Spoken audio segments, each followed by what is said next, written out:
All right, I want to welcome everybody to the ShowTech November webinar. This is something that we're going to be doing every couple months. We have so many things in the ShowTech stack. We have so many cool tools and products and things like that. And sometimes it's hard for us to kind of communicate that to our customers and prospects. So what we're doing is we're doing this series to kind of deep dive into some of the things we have. So this month, I have a great friend of mine, Dave from Timus, on with me. And he's going to walk us through one of our kind of like our what I like to call our secret weapons. Now, I know I have a couple of customers on the call, and some of you are either about to get Timus, or we've talked about it, or you have no idea what this is. So it's kind of like a collection of all the things. Yeah. At the end, Ren's going to ask some questions that some customers have already asked us, and then Dave and I are just going to, kind of free answer them. And at the very end, we'll open it up to Q&A, see if anybody has any questions that you would like for us to answer, and then we'll go from there. So with that, Dave, I'm going to let you take it away. All right. Hey, everyone. How's it going? Yeah, like Charles said, my name's Dave Nankervis. I'm the Chief Revenue Officer at Timus Sassy. We've been a partner of ShowTech for quite some time now, but me and Charles go way back when, for a while. Actually, he worked at the same MSP vendor I worked at a while ago. So we crossed paths a couple of years ago, and we've partnered up in technology now. So great to have everybody on this call. Today, I'm just going to go over very high level why Sassy, why now? And really, when you think about SASE, think about replacing your VPN, right? Like it's a cloud firewall, which we'll get into in a minute. So, Charles, you can probably relate to this, right? Back when we started, it was all firewalls lived inside the office, right? They all worked great when the office had walls, right? Now everybody works from everywhere. But today, your office might be in your kitchen, an airport lounge, or a Starbucks with suspicious Wi-Fi. And really, security didn't follow us there until now. And in general, the world has changed, and so has the way that we think about network security. And so we think about this analogy. I always use this. It's the castle analogy. Back then, everything important was already inside your office walls. Think about your office walls as the castle, right? Like you have this on-premise firewall, that's your castle wall, and the VPN is the drawbridge. And for a while, that was enough, right? Everybody that was inside that castle wall was considered safe. Everybody outside the castle wall was considered unsafe. But let me ask you, when was the last time your entire business actually lived with inside those walls? And that's when we really start to see the world has changed. The walls has disappeared. The perimeter has disappeared, but most of our security hasn't yet. And that's kind of why we partnered with ShowTech, and they wanted to offer something like this SASE type of solution because they are ahead of the curve than most MSPs, right? That are still living inside and operating as back like as everybody was working inside the office before. And so we take a look at the future. And so I don't know if anybody else has any stories, but I know I have. In 2022, when 2022 hit, overnight our networks exploded, right? Charles, I'm sure you working at ShowTech, right? You might have had one office location that you were managing. Now that turned into 100 new branches, right? Because everybody started working from everywhere. Yeah. Each one with its own router, smart TV, and for me, I have a toddler. It's toddler streaming Bluey on television. So our beautiful network diagrams that everybody had has turned into spaghetti, and IT had no control over any of it. Charles, do you have anything to add? Like, how was it when 2020 hit? COVID we're getting a lot of phone calls here and there, or Yeah, like we got people calling from RVs, right? Starlink, phone hotspots, we would get the calls, hey, I don't really have good cell phone service, but my hotspot doesn't work. It's like, yes, they are the exact same thing. But it changed because what I would like to say back in the day, right, pre-2020, like you said, everyone came to the office. Remote work was there, but it wasn't as prevalent as it is today. And a lot of people do what I call hotspot surfing. Like they just go look for free Wi-Fi and jump on it. And a couple of years ago, people didn't really stop to think of, does this restaurant actually give out Wi-Fi or is this some dude in a van? right, with an antenna Yeah. trying to steal my data, right? So that's something that we run into a lot where, hey, we're trying to get on my neighbor's Wi-Fi. We literally a couple weeks ago got a call that the neighbor changed the Wi-Fi password and they called us to see if we knew it, right? So it just, we get the gamut. That we get the gamut of things for sure. Yeah, we've actually had one client or one partner the other day. His one of his clients connected to what they thought was Starbucks Wi-Fi, but instead of Starbucks Wi-Fi, it was Starbucks One Wi-Fi. Mm. So I don't know. I didn't dive too deep into it, but yeah, it could be that guy in the. We found out that it was a hacker trying to get in, and they set up a fake public Starbucks Wi-Fi connection, and so their client connected to that Wi-Fi, and now guess what? They put in their QuickBooks password. Well, now they have all access to all their QuickBooks files, and it was a nightmare from there trying to uncover everything. But that's the reality is now that the world has changed, not only do we have to shift, but the hackers have also shifted as well of how they're attacking. And so that's one of the biggest use cases now is connecting to public Wi-Fi and why that's not a viable option because we have somebody that's always watching those and you always have to watch out. And so now we're living in a world where everybody's working from anywhere. Even back in 2015, when I was working inside the office 24/7, I still had my laptop. Yeah, I'm going into the office 5 days a week, but I was in my 20s. I would take that laptop home and I would do personal things on the laptop, right? Connect to my home Wi-Fi, connect to a coffee shop Wi-Fi. I wasn't always stationary. And so that's what we have to think about today is how does security evolve for this, right? Because the perimeter is gone. You're working from, like you said, your office, your home, your airport, your hotel. You have to treat your that laptop as if that was your office, right? So how do you create the same type of security measures and guidelines around that laptop as if it was like a desktop computer in that office? And most security tools today are still guarding that castle that doesn't exist anymore. So the question becomes, if that perimeter is gone, what's left to protect? And that's something that SASE is helping, ShowTech's customers accomplish. And as Charles mentioned, VPNs. Um, Here's the thing: most businesses still rely on VPNs as their first line of defense. And honestly, VPNs made sense when the world was smaller, right? One office, one firewall, one network. But the thing is, with VPNs, all you need to know is the password, and you're in. And the thing is, if you're in, it's not that's not the biggest issue. The biggest issue is when the hackers move laterally across your network to access other applications. So yeah, your VPN securing your internet connection, but how are you also protecting your SaaS applications that your employees logging into? VPNs don't do that. So you have to look at something like SASE. And so today's environment, and I'm sure, if you Google VPN credentials getting stolen, you'll see some things that have happened especially over the last couple of months that there was exposure there.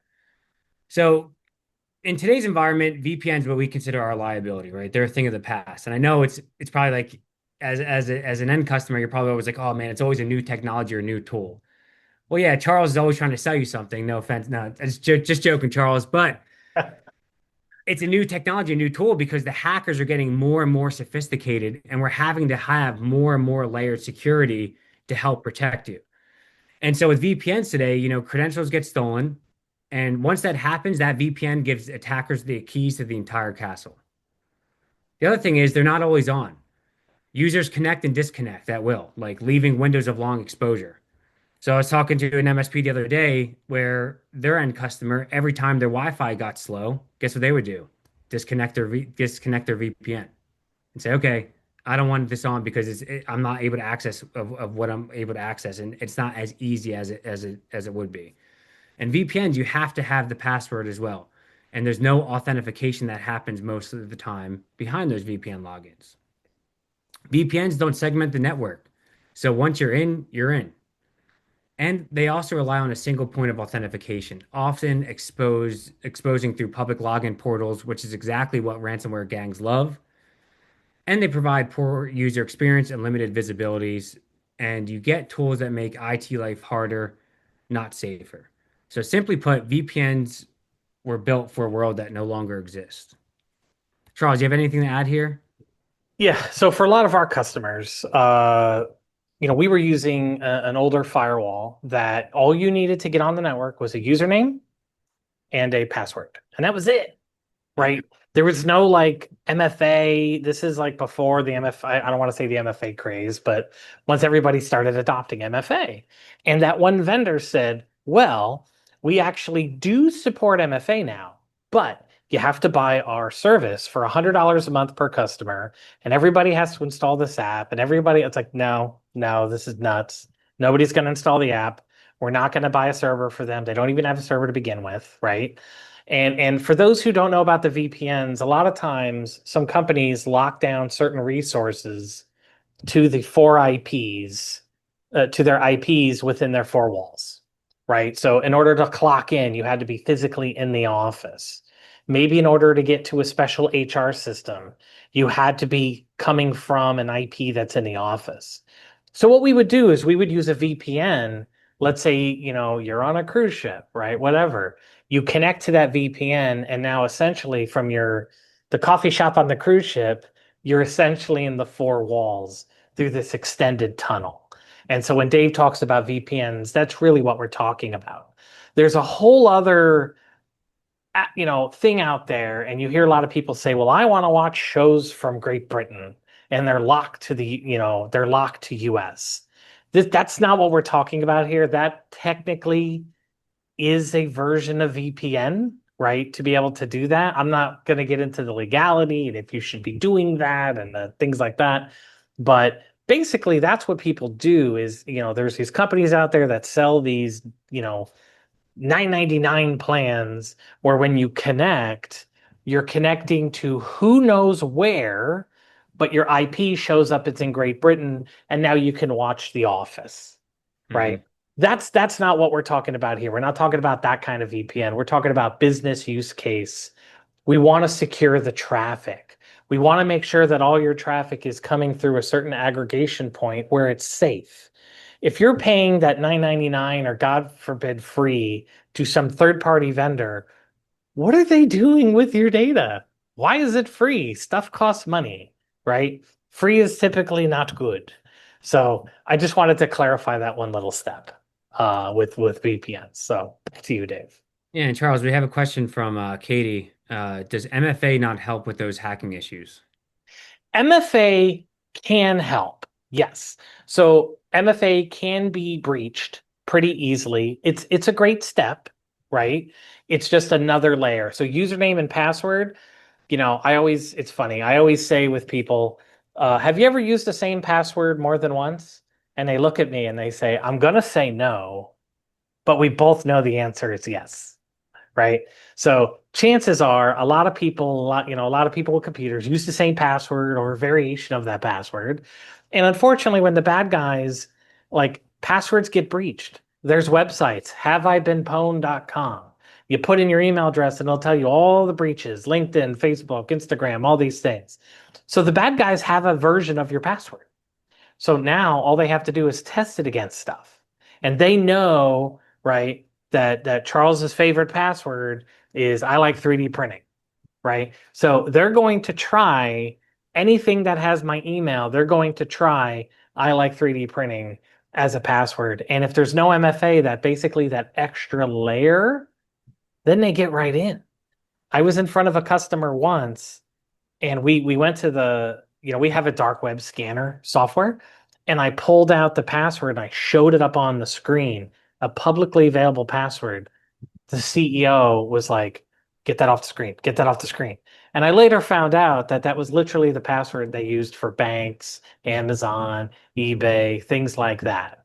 So he was quite terrified. By the way, they now have a password manager for all their employees, and the only password that they know is their Office 365 password and their password manager password. Every other password is automatically generated, which is exactly what we recommend.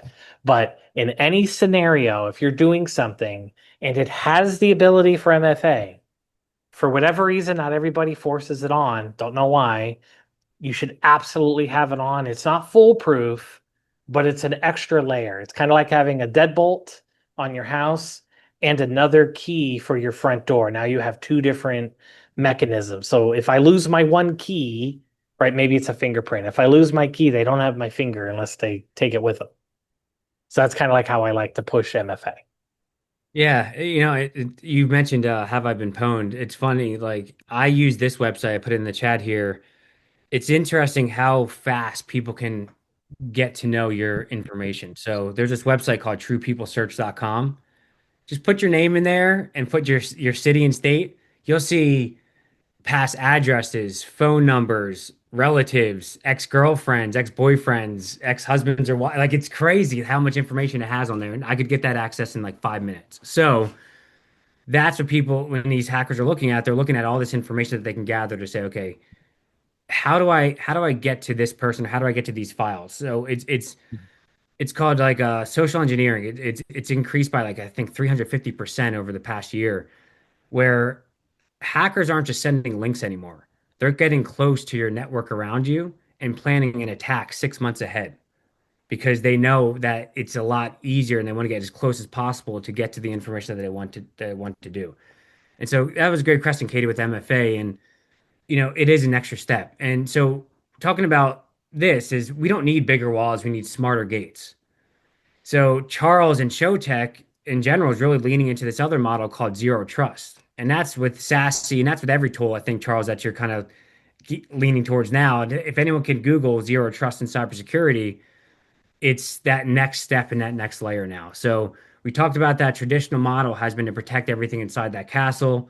Today, your users, devices, your SaaS applications, and data are all over the place. But since we aren't worried about that perimeter anymore, we need to think about creating that virtual office perimeter around our users that gives admins full control of their network, whether that's, Charles giving access to your employees of what they have access to and what they don't, or it's you as the admin there. And so for decades, security was all about building these bigger walls, right? Higher firewalls, more layers, more tools. But the truth is, the threats are already inside those walls. I'm telling you, it's not. I say this over until I'm blue in the face. It's not if it happens, it's when it's going to happen, right? And making sure that you're prepared. And so what we need aren't bigger walls, we need smarter gates. And that's what zero trust is all about. So instead of trusting by default, it verifies continuously every user, every device, every time. So, Katie, you talk about MFA. Yeah, well, if someone has access to that MFA token, they're going to log in. That's only one point, right? But what you want are tools in place that are verifying that user, making sure like, hey, that user just logged in. I'm in New Jersey. Hey, Dave just logged in New Jersey about 5 minutes ago, but now he's in Florida. That's impossible travel. That can't happen. So you want something that's going to stop them from getting in right when they see that, and that's called geolocation. So it's not about locking everyone out. It's about letting the right people in safely. And so that old model protected the offices, but the new model protects people wherever they work, at home, on the road, or in the cloud. And that's exactly what Timus does in our SASE solution. We create that virtual perimeter around those users with a single agent that continuous has zero trust enforcement across all of your users, making sure they are who they say they are. Their IP is exactly what they say they are. Everything. And so we're continuously always monitoring that to make sure that that user is who they say they are, not only at the time of login, but also anytime that they're using your company resources like the laptop or any of the applications. Charles, anything to add on zero trust or any? Yeah, so zero trust is amazing, and not every customer allows us to go, full zero trust, right? So we've entered into what I like to call the light version, where we do certain things, right? And I will tell you, these are the worst. Laptops are the worst because I guarantee if anybody who's on this call has a laptop, you're at the airport and you need to go throw something away. Let's be honest. Not everybody locks the machine because they're going to walk away. They just walk away, right? And all it takes is somebody to literally grab a thumb drive. And my thumb drive looks like a thumb. and put my thumb drive into a computer. It installs a piece of software. By the time you get back to the computer, all is well, right? Like you have no idea. So there's this whole concept of locking the computer up. Or we've had customers call saying, "Hey, I was at Starbucks, ran to refill my Frappo, whatever, and I came back and my laptop is gone." And I said, "Well, you locked it, right?" And they're like, "No, I left it unlocked." So now they have an exposed device, right? So what Zero Trust allows us to do is basically put rules in play. And we do things like we auto lock the screen if you forget, right? Things like that. And when it comes to an employee connecting into the office, at ShowTech, we have a very strict, what we call a BYOD policy. You can absolutely bring your own device. That's what BYOD stands for, but you can you can go to Google. You can't get to any of our tools.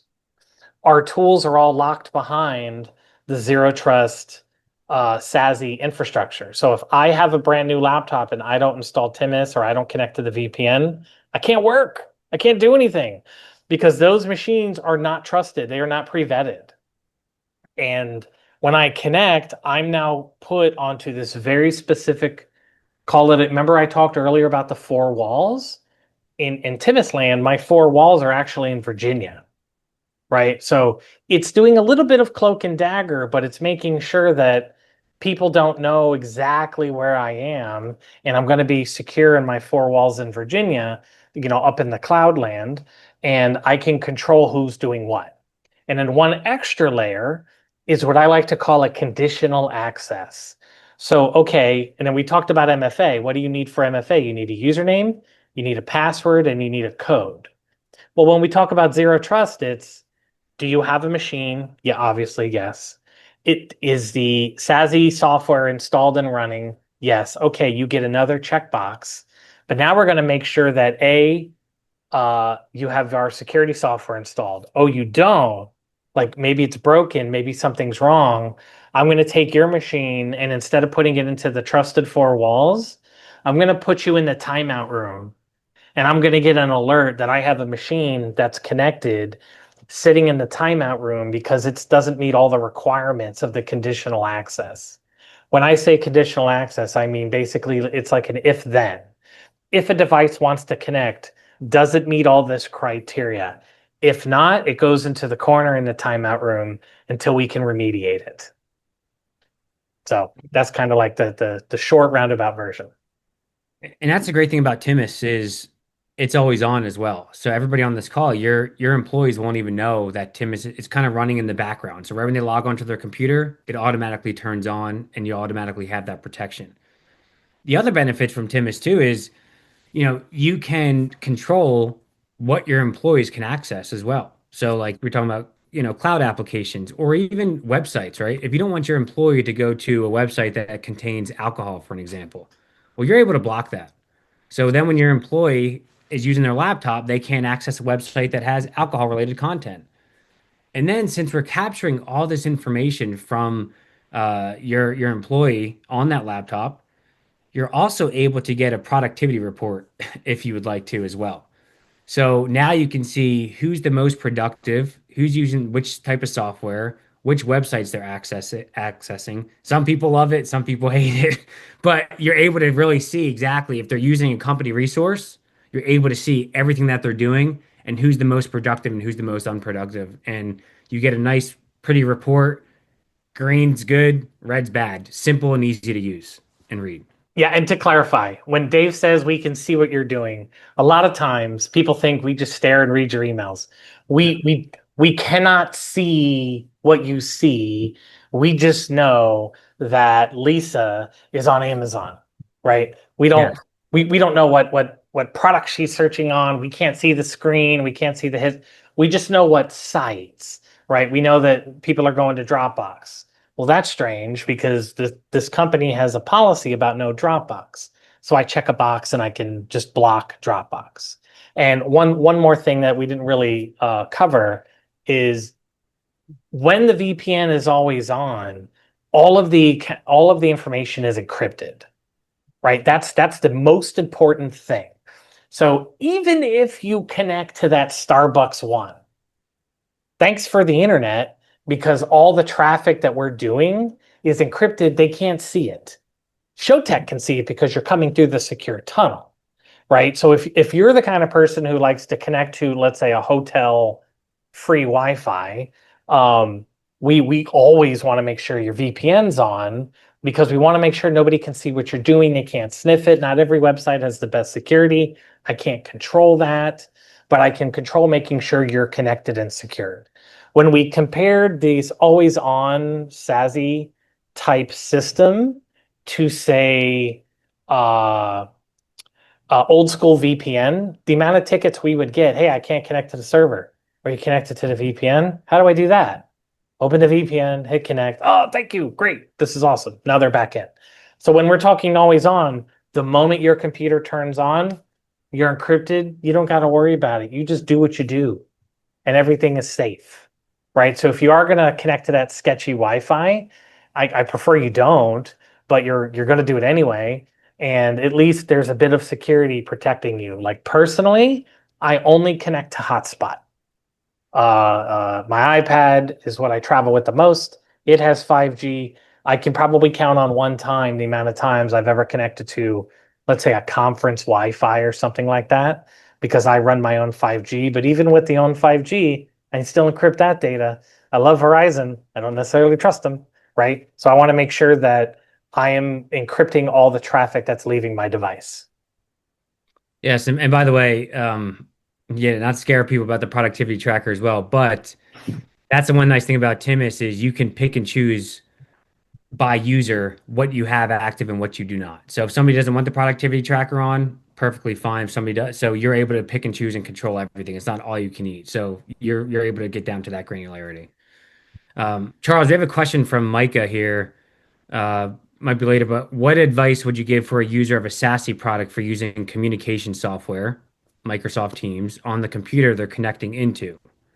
Does Timus support webcam slash microphone forwarding to the local machine from the office machine?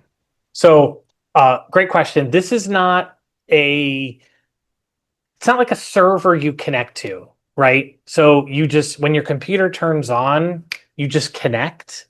So like for somebody who is in a Tampa office, when they connect to the internet, they're broadcasting my IP is 109.52 and this is registered to Verizon Wire or Frontier and it's owned by ShowTech. When I connect, so if I open up to that same website, it says my IP is in Virginia.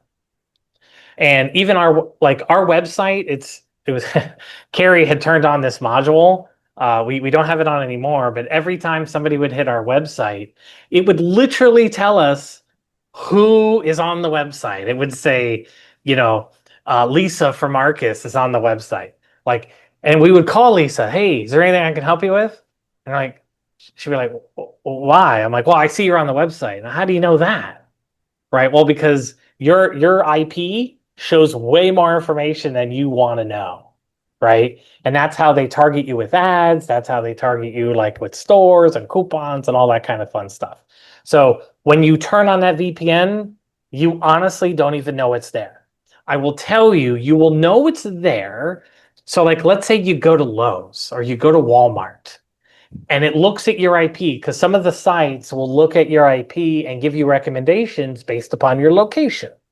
So sometimes, I need to go get a tool for a customer, and I'll go to say a Lowe's or Home Depot, and it's like there are 5 of these in your location. I was like, perfect. Show me the stores, and it's like, well, this one in Virginia, this one in Washington D.C., this one is like, oh wait, I have to change it from Virginia back over to Tampa, and now it tells me, oh, they're not in stock in Florida, right? Because they're special products, but Virginia has them and I can get them shipped.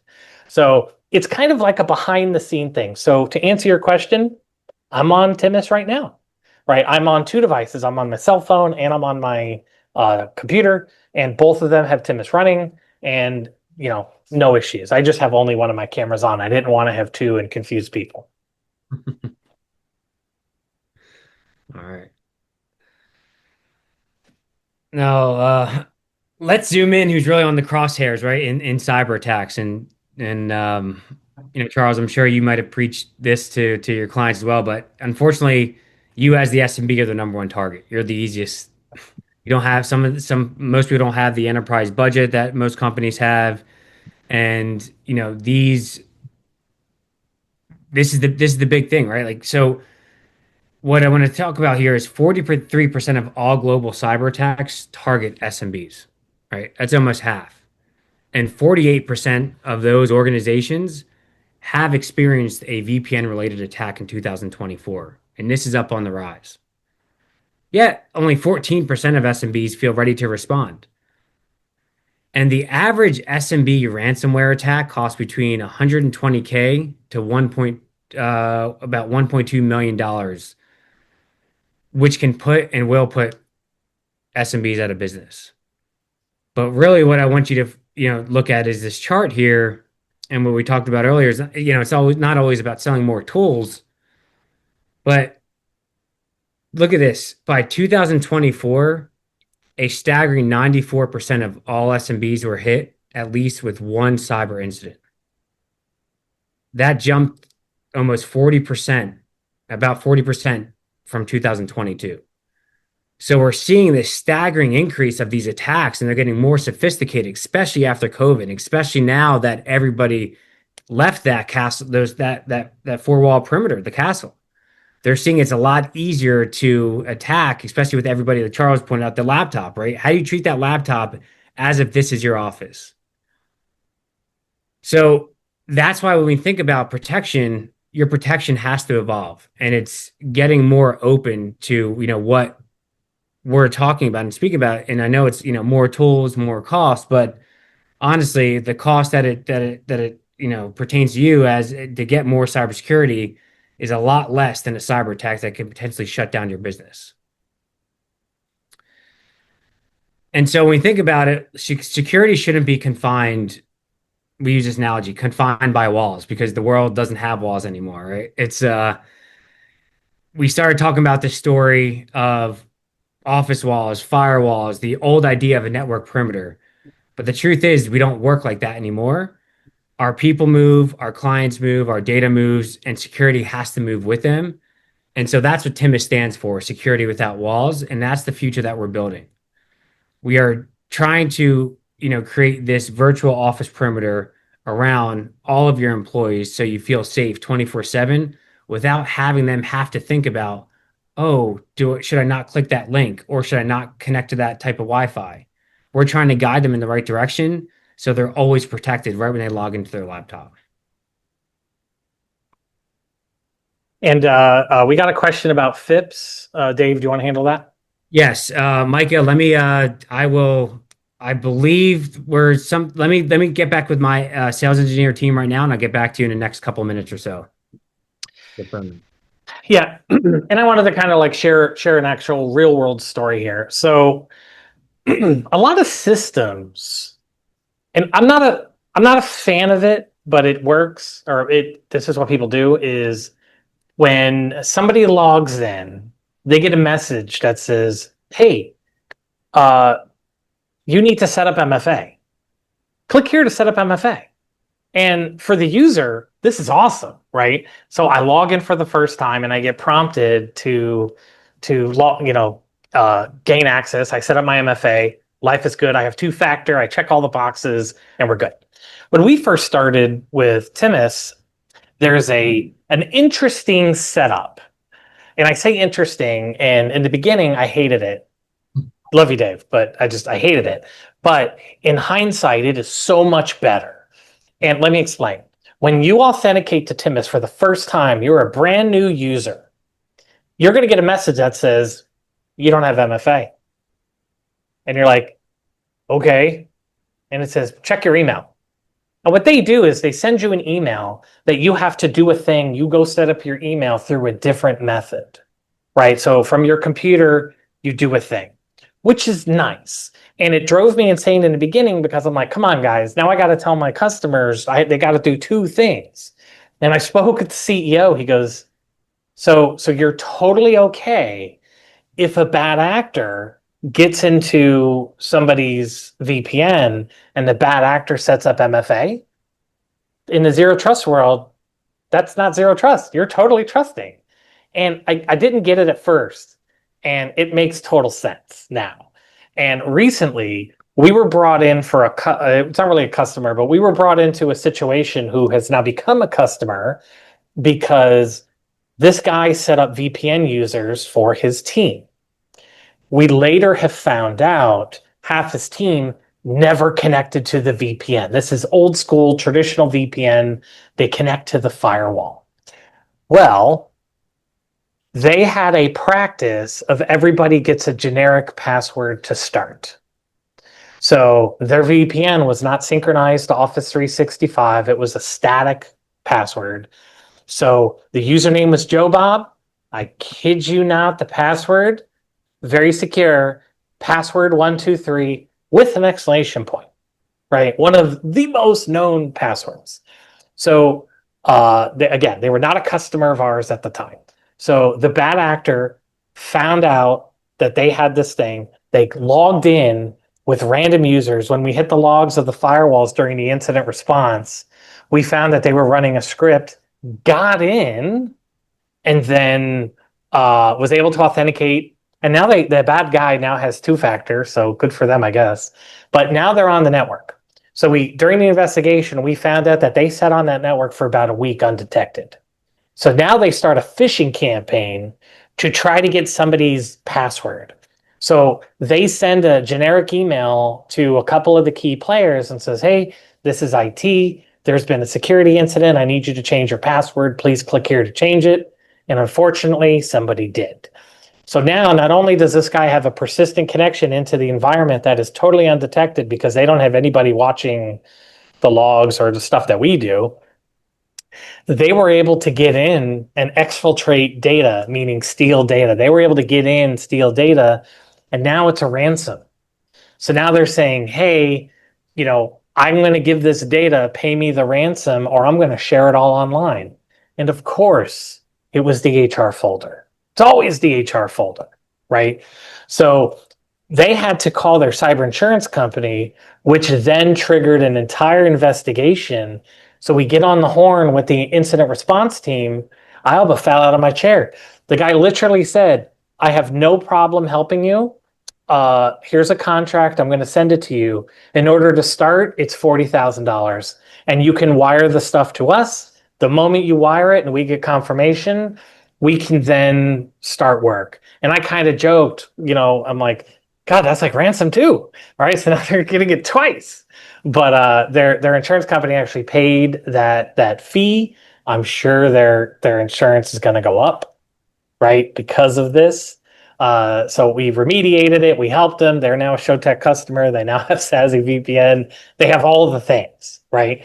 So going back to it, when a system, you try to log in for the first time and it wants you to set up MFA, that's not always the best thing. And not a lot of vendors do that. So I definitely give kudos to Timus for the way they handle that. The other issue here is, do we do something what's called an inventory of accounts? So at ShowTech, we talk to a lot of customers about compliance and NIST and standards and things like that. Like, not everybody needs VPN. Not everybody should have VPN. But in my opinion, any device that leaves your four walls 100% absolutely needs SASE all the time, every time. Let's secure those endpoints. That customer learned a very expensive lesson and they had to pay dearly for it. And they were down for about a week during the investigation. Ask yourselves, can you guys be down for that time? Mm-hmm. So there could be a couple more questions, Ren, if you want to pop up and help. And then at this point, I'd just love to open it up to anybody who has generic questions that you can try, that Dave and I can try to answer as best for you. Yeah, I have one. Just because it's come up a lot. What is sassy in regular person language? Like if I had no idea what it is. I'll let you handle that one, Dave. All right. Think about it this way. SASE is the modern way that your team securely connects to the tools they use. So think of it as replacing your old VPN with something faster, safer, and built for the way people work today. Whether they're, in the office, at home, or traveling. That's basically SASE, summed up in a high level.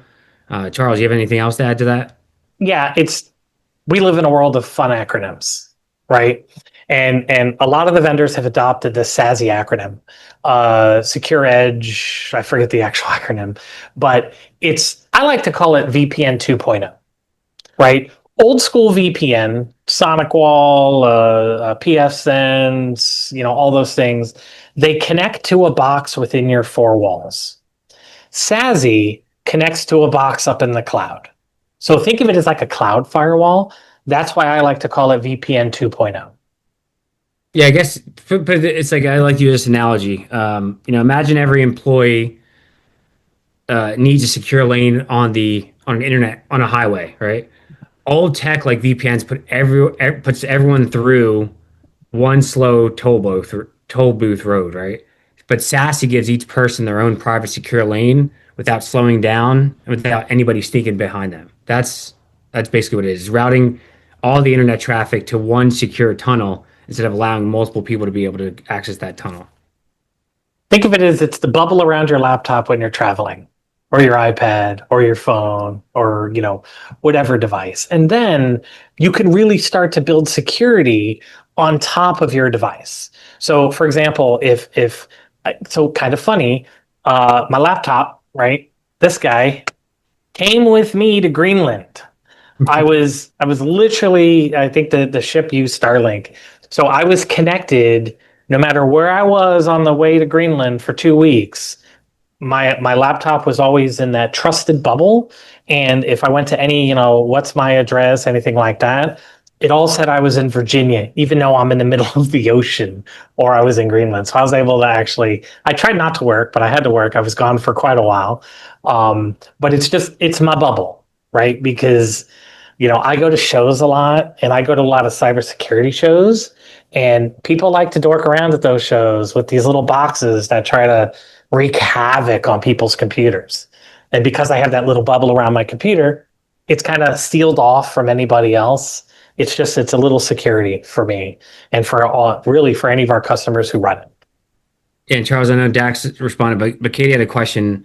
What's the advantage of Timus over Splashtop? So our RMM and SASE are two different tool sets. So what's the advantage of using both? So I'll spin it going back to my conditional access conversation. So we use a product called RMM, and our RMM is only locked to our SASE IP. So if I were to give anybody on this call my username and password, pretend I turned off MFA, you wouldn't be able to get in. So what Splashtop does is Splashtop allows you to connect. We used to use it, so I'm kind of familiar. You connect with the username and password. I don't know if they forced MFA. They didn't at the time we had it. But Splashtop allows you to basically watch a video of your computer wherever it is. Right? It's what we used to use to take over computers. And so as you move the mouse, it never fails. We're trying to do something. You're moving the mouse, we're moving the mouse. I'm like, can you not? Right? It's just the whole thing. So Timus really wouldn't, or SASE or Timus wouldn't really get involved in that. But what it would do is it would secure the traffic between me and Splashtop to make sure nobody's able to see the screens. Pretend Splashtop has an insecure thing. Whatever. It's that bubble around it to make sure it is secure. But it's PC level, right? It's securing your PC with a little bubble versus there's no doubt, like when you don't even know you have it, you see a little window pop up, you close every morning, and life goes on. So, Charles, with that, when I log onto my laptop, it just automatically does this. I don't have to do anything special. Nope, it's automatic. Like you'll turn on your laptop, it'll connect, and then you'll see a little screen that says, Timus managed by ShowTech. And you just minimize it or close it, and you're good to go. Okay. So like when I'm logging, I always think about when I'm logging on the internet with Southwest or something. It's the same thing, right? I'm secure. Yep. By using it. Okay. Exactly. And there are some cases where some sites don't like a VPN type thing. Like they know. So YouTube is a great example. If I go to showtechsolutions.com, there's a video in the background of the team. YouTube doesn't like to show videos for somebody who's not logged in because they think it's a bot or something like that. So there are some cases where a website may not function totally the right way. And what we can do is temporarily we can disconnect the system. You could do the thing. You can reconnect. And once you let us know that that's happening, we can adjust some dials on the back end to say, hey, for Southwest, if it's, bypass Timus for Southwest because they don't like you being on a VPN, something like that. That sounds dangerous. Well, yeah. It just some sites don't like a shared. They want to see that you're not on a shared. It's few and far between. As VPNs become more prevalent, we're seeing that drop a lot. Delta used to have that problem. They don't have the problem anymore. Funny enough, I did raise a ticket with the CEO because of Southwest, and I believe that's actually been resolved. They've made some dial adjustments there. But you're going to run into cases where, for some reason, a troubleshooting step, you can temporarily disconnect and then pretend you forget. We tell everybody, shut your computer off at night. When you reboot for the next day, it'll be back on and life is good. Yeah, so Micah had a question. So whereas Splashtop supports a SASE connection to a remote office computer, Timus would make your local remote computer a part of the office network. No. So what it'll do, it only secures your PC. So what you can do is you can go into Splashtop and say, hey, I only want these public IPs to be able to log into my Splashtop account. And that public IP would be the Timus IP. So if you try to go to Splashtop and you're not logged into Timus, you're not getting on. That's how 3/4 of the software that the ShowTech team uses, if you're not on the Timus IP, you're not getting in. Right? So if you have something very secure that allows for whitelisting or some kind of conditional access like Office 365, we have one customer that says you cannot get into Office 365 unless you're on the SASE IP or you're within our four walls. Yep. Hey, Charles, question back to kind of following up what Kristen said with regards to Southwest and kind of an event like that where it doesn't let you on.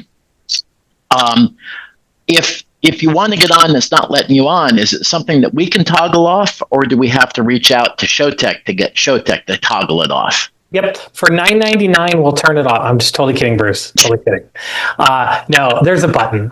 There's a shortcut I can give you, or you double-click Timus, and then you hit disconnect, and then you type a reason. Right? And the reason is, I think Southwest is giving me an issue. And then I get a ticket that says Bruce was trying to do this and he gave this reason. And then on the back end, without you knowing it, we're just taking a look to see if there's something that we can adjust the dials on, something like that. Okay, but back to, it sends a ticket. Does it let me in, or does it wait until you approve it? Because right now, if I try to do a bunch of stuff, like I want to install a new printer, and it says, oh, you need ShowTech's approval to install the printer, and then I put in the request, but if it's after hours, it might take until the next morning, and then I'm stuck. Yeah, so different. We auto approve. Right. Okay. We don't, because this is just a web page, right? So we have the auto approve turned on, and I just get a report every day of all of the disconnects. It's very few and far between. Okay. Thank you. No, you're welcome. And just as a note, if you get that wild hair and it's 2:00 in the morning and you want to install that printer and Dax and I are sleeping and the team is sleeping, you can always call our support number. Somebody does answer that phone who can approve that for you. So I just wanted to clarify that. Didn't know that. Yep. Somebody is answering our phone 24 hours a day. Purposely, we haven't told you. There's that. No installs for you at 2 in the morning, please. Okay. Thank you. You're very welcome. Any other questions from anybody? Lisa said she wants to be called, so got it. I'll make sure we do that. All right, with that, if you have any other questions, you know how to contact us. Definitely connect with me. My calendar link is on the, we're going to find out that FIPS answer in a second. If not, we will send you an email. Did you get the answer yet, Dave? Checking now. Sorry, I got. Yep, no worries. Worst case, we have everybody's email, and we'll see the log, and we'll Dave or myself will shoot you a message with the answer there. But I want to thank everybody for coming to today's webinar. Again, this is something that ShowTech is trying. We're going to do these most likely every other month on a topic. If there's a certain topic you would like us to cover, please let me know. Happy to do it. Ren, who's our marketing coordinator, is helping me kind of make a schedule. So if you go to showtechsolutions.com/webinars, it'll be listed there, our next webinar. We're going to post that probably tomorrow. And on all of our emails, when we have a webinar coming up, just like it's happening right now, we will be putting a banner on our email so that you'll know when the next topic is. Dave, did you get that answer? If not, that's okay. I did not yet, but I will make sure I get back to you in the next couple minutes here. I'm going to give somebody a call after this. Yep. So we'll definitely get you the answer today. I can assure you that. If not, you can hold me to it. So with that, I want to thank everybody for their time. Enjoy your day and have a happy holiday, guys. See you later.